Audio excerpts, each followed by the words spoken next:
Hello friends, स्वागत है आप सभी लोगों का हमारे चैनल क्विक स्टडी में। मैं कुमार बेस्ट। इस वीडियो के माध्यम से दोस्तों आपके यहाँ पर कराऊंगा आर्मी टेक्निकल एनए का फिजिक्स का पार्ट नंबर 29, यानी कि दोस्तों यहाँ पर आपको मिलेगा भौतिक विज्ञान का पार्ट नंबर 29। इससे पहले दोस्तों आपको भौतिक विज्ञान के 28 पार्ट कराए जा चुके हैं। यदि आपने उन भागों को ना देखा हो तो आप ज़रूर देख लें, ताकि आपके यहाँ तक के क्वेश्चन क्लियर हो जाएँ।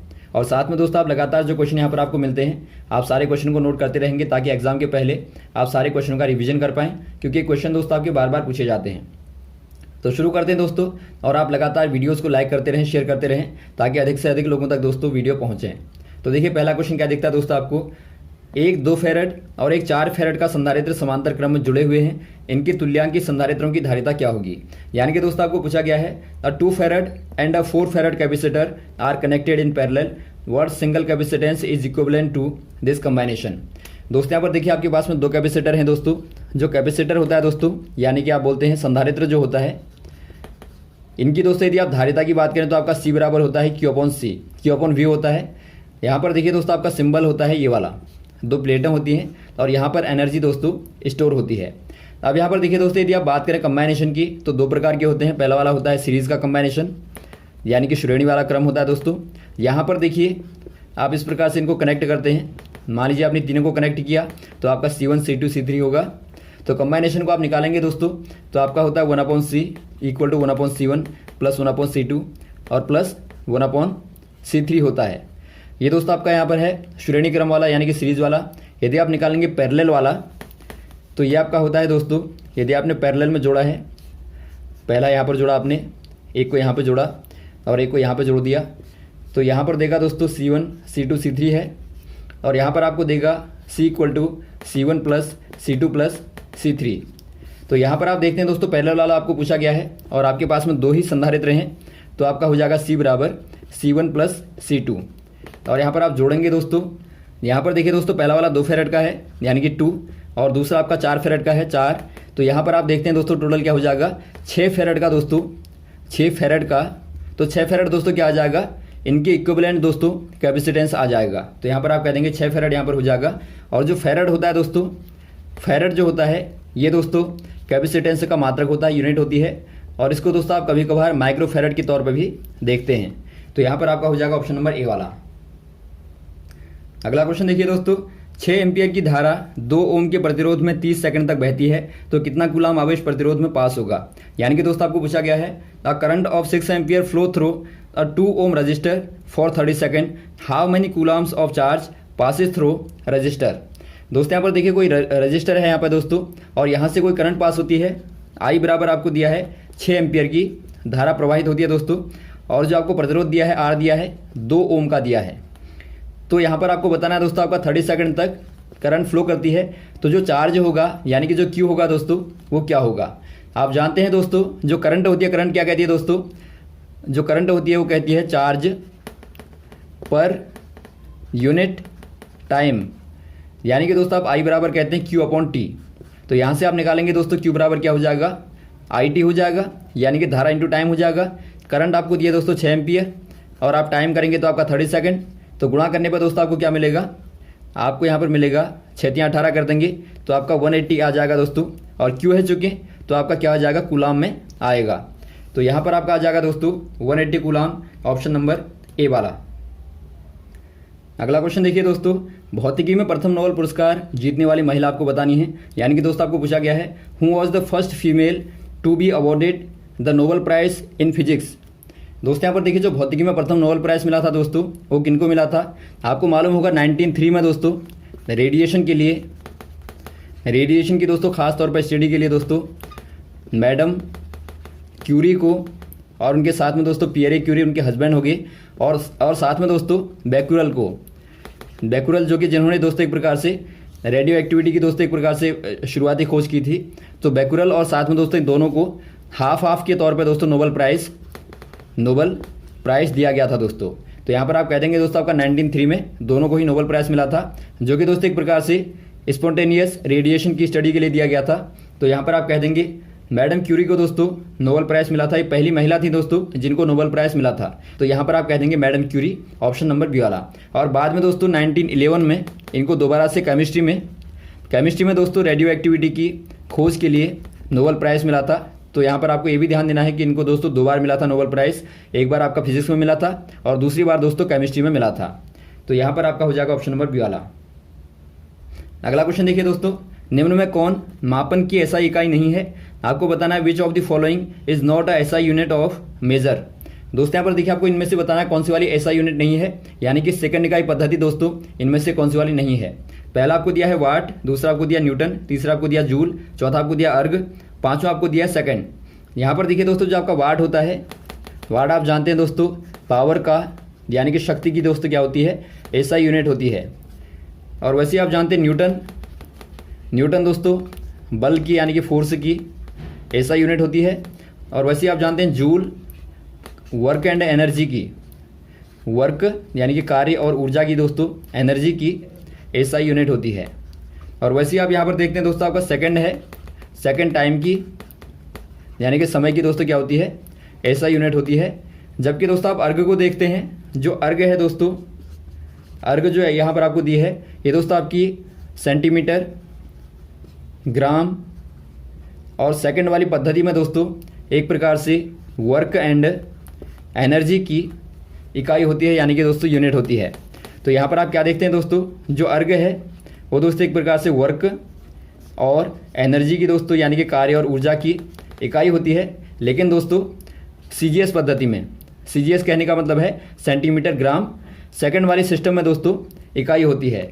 और यदि आप बात करें दोस्तों 1 अर्घ इक्वल टू क्या होता है, क्वेश्चन भी आता है, 1 अर्घ बराबर दोस्तों आपका 10⁻⁻7 जूल होता है। जूल आपकी ऐसा ही पद्धति है। तो यहाँ पर आपको दोनों को याद रखना है। तो आंसर हो जाएगा दोस्तों आपका डी वाला, अर्घ जो है दोस्तों ऐसा यूनिट नहीं है बल्कि सीजीएस पद्धति में यूनिट है दोस्तों। अगला क्वेश्चन देखिए दोस्तों, एक वस्तु का साम्यावस्था में सदैव शून्य होता है। क्या शून्य होता है आपको बताना है। An object at equilibrium always has zero. दोस्तों यहाँ पर देखिए जो इक्विलिब्रियम होता है दोस्तों, इक्विलिब्रियम ये होता क्या है, यानी कि आपका साम्यावस्था जो होती है, साम्यावस्था जो होती है दोस्तों ये क्या होती है आपको मालूम होना चाहिए। माना दोस्तों कोई बॉडी है, यहाँ पे कोई ऑब्जेक्ट है जो कि दोस्तों कहाँ पे है, इक्विलिब्रियम पोजीशन पे है। तो यहाँ पर जो भी सारे एक्टिंग फोर्स होंगे दोस्तों F1, F2 या फिर आप F3 यहाँ पे ले लें, तो जितने भी फोर्सेस होंगे तो summation of all forces equal to दोस्तों आपका 0 होता है। यानी कि जितने भी बल लगेंगे दोस्तों उनका यदि आप प्रमाण निकालेंगे, उनका यदि आप योग निकालेंगे तो योग दोस्तों आपको क्या मिलेगा, आपको शून्य मिलेगा। तो इसी को दोस्तों आप बोलते हैं जो बॉडी है, जो ऑब्जेक्ट है वो इक्विलिब्रियम पोजीशन में होती है। तो यहाँ पर क्या हो जाएगा दोस्तों, जो F इक्वल टू होगा F1 plus F2 plus F3 जितने भी बल होंगे दोस्तों बराबर क्या हो जाएंगे, 0 हो जाएंगे।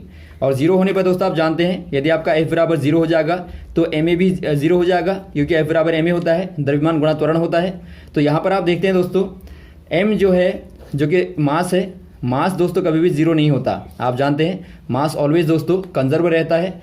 तो यहाँ पर इससे क्या पता लगता है दोस्तों आपको, जो एक्सेलरेशन होगा यानी कि जो त्वरण होगा वो आपका 0 होना चाहिए। तो acceleration should be equal to 0। तो यहाँ पर क्या हो जाएगा दोस्तों, जब भी आप बात करेंगे इक्विलिब्रियम की यानी कि साम्यावस्था की, तो वहाँ पर जो एक्सेलरेशन होगा यानी कि जो त्वरण होगा दोस्तों वो 0 हो जाएगा। तो यहाँ पर आप देखते हैं ऑप्शन नंबर आपका दिखता है डी वाला, तो डी वाला आपका सही हो जाएगा।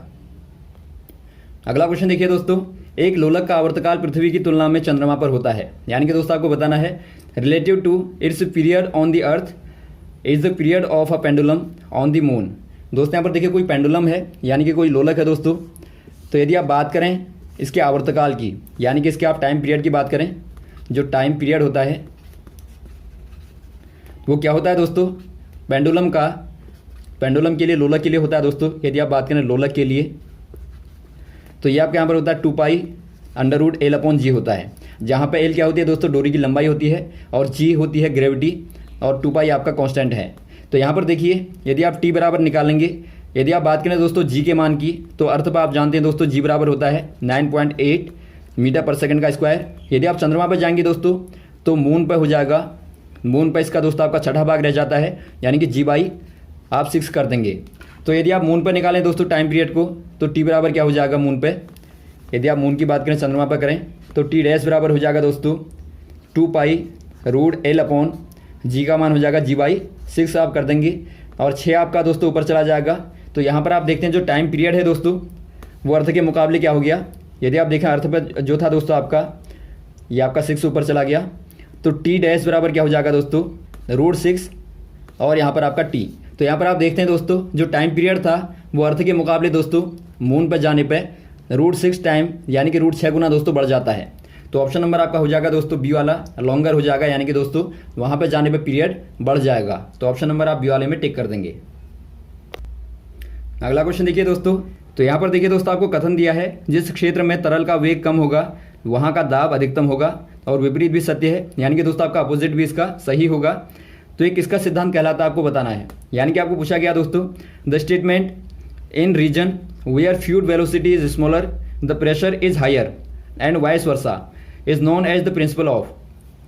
दोस्तों यहाँ पर देखिए यदि आप कोई पाइप लें, ध्यानपूर्वक आप देखेंगे, आपने दोस्तों एच हाइट पे, जो कि यहाँ पर अर्थ का सरफेस है, यहाँ से दोस्तों आपने एच हाइट पे कोई पाइप लिया है, इस प्रकार से ये पाइप है दोस्तों, और यहाँ से कोई फ्लूइड यानी कि दोस्तों कोई द्रव बहता है। ये दोस्तों आपका फ्लूइड कैसा होगा, ये आपका नॉन विस्कस होगा। नॉन विस्कस कहने का मतलब है अशांत द्रव होगा, यानी कि दोस्तों यहाँ पर आपका श्यानता का मान जो होगा द्रव की तो बहुत ही कम होगा दोस्तों, बहुत लो होगा। तो यहाँ पर देखिए आपने नॉन विस्कस फ्लूइड को लिया है। यदि आप दोस्तों इसके पाइप के किसी पॉइंट पे देखें, यदि आप दोस्तों पाइप के अंदर किसी भी पॉइंट को लें, आपने माना यहाँ पे ले लिया, तो यहाँ पर दोस्तों यदि आप इसकी एनर्जी को देखें तो ड्यू टू बर्नौली थ्योरम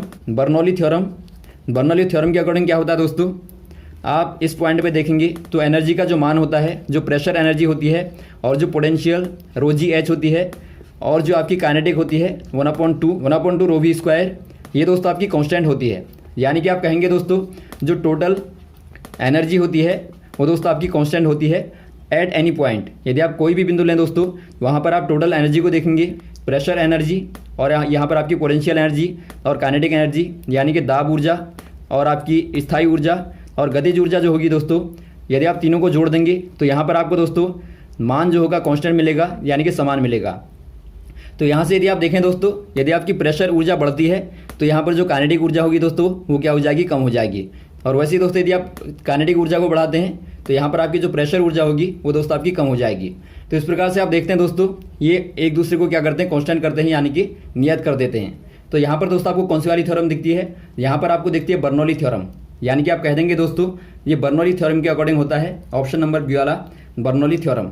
और वैसे ही दोस्तों आप जानते हैं पास्कल थ्योरम कहती है, यदि आप कोई यहाँ पर दोस्तों कंटेनर लें और यहाँ पर आपने कोई लिक्विड को लिया दोस्तों, जो कि आपका एक प्रकार से आइडल लिक्विड है, यदि आप दोस्तों कोई भी बिंदु पे यदि आप प्रेशर लगाते हैं तो ये प्रेशर दोस्तों आपका चारों दिशाओं में यानी कि हर एक बिंदु पे दोस्तों समान रूप से अप्लाई होता है, एक्ट करता है। और वैसे ही दोस्तों आप जानते होंगे जो टॉर्सली प्रमेय है वो भी दोस्तों एक प्रकार से बर्नौली प्रमेय का ही दूसरा वाला रूप होता है। माना आपका कोई बर्तन है और यहाँ पर कोई होल है दोस्तों, तो यहाँ से निकलने वाला जो पानी होता है इसकी वेलोसिटी v इक्वल टू क्या होता है दोस्तों, 2gh होती है अंडर रूट के अंदर।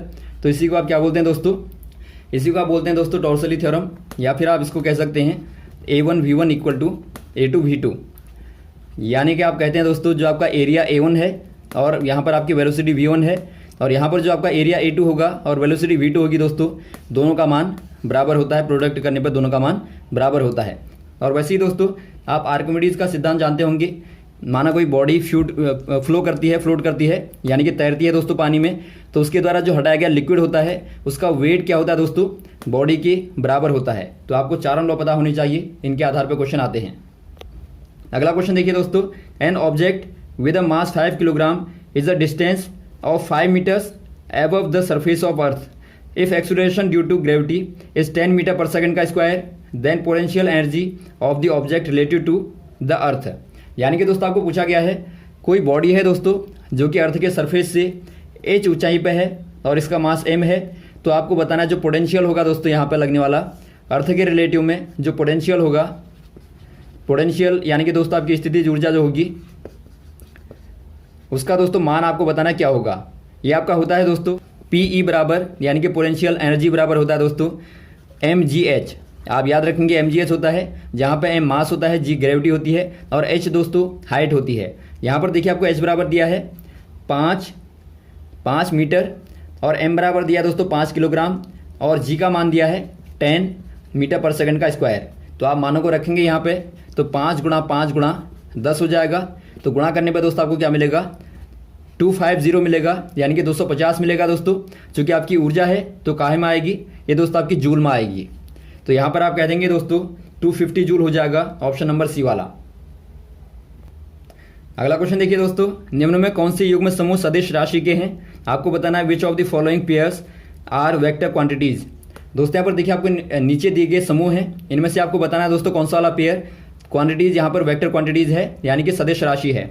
यहाँ पर देखिए पहला आपको दिया टाइम एंड स्पेस, दूसरा आपको दिया मोमेंटम एंड मास, तीसरा आपको दिया है एनर्जी एंड टाइम, चौथा आपको दिया फोर्स एंड मोमेंटम, और पांचवा आपको दिया मास।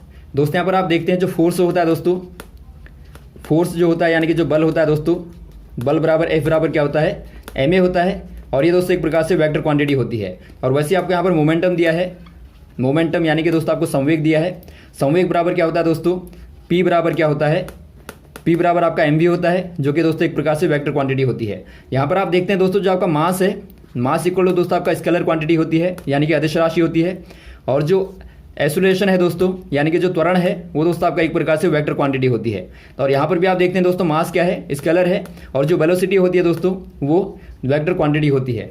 तो यहाँ पर से आपको ध्यान देना है दोस्तों, यदि आप बात करें, यदि आप दोस्तों स्केलर इनटू वेक्टर करते हैं दोस्तों, तो हमेशा ही आपको वेक्टर क्वांटिटी मिलती है। तो आप ध्यान देंगे, यदि आपके पास में दोस्तों दो राशियों में से यदि आपके पास में एक दोस्तों वेक्टर होगी और दूसरी आपकी स्केलर होगी, तो दोनों का प्रोडक्ट करने पर दोस्तों आपको वेक्टर मिलेगी। तो यहाँ पर आपको क्या दिखता है दोस्तों, फोर्स और जो मोमेंटम होता है, यानी कि जो आपकी बल और संवेग होगा दोस्तों, वो सदिश राशियाँ होंगी, ऑप्शन नंबर डी वाला। तो यहाँ तक दोस्तों आप क्वेश्चन को तैयार करेंगे, इसके बाद आपको नेक्स्ट वाले पार्ट में आगे वाले क्वेश्चन को कराएंगे श्रृंखला में। ओके, थैंक्स, जय हिंद, जय भारत।